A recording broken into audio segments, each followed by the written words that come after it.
In this short tutorial, I will show you how to copy text messages to the clipboard on your iPhone. The clipboard is like a temporary storage area where copied content is stored before being pasted elsewhere. It's a handy tool for quickly duplicating text without having to retype it.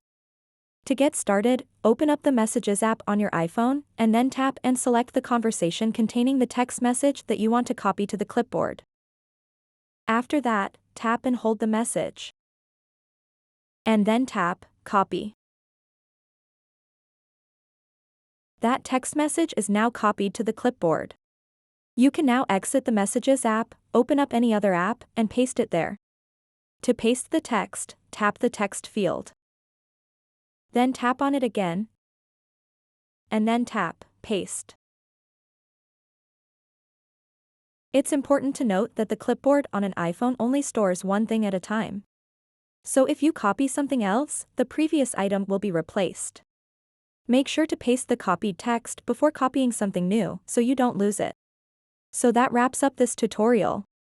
If you have any questions about this whole process, please let me know in the comments section below. And if this video helped you out, please give it a big thumbs up and subscribe to this channel for more tutorial videos like this one. Thank you so much for watching and have a good day.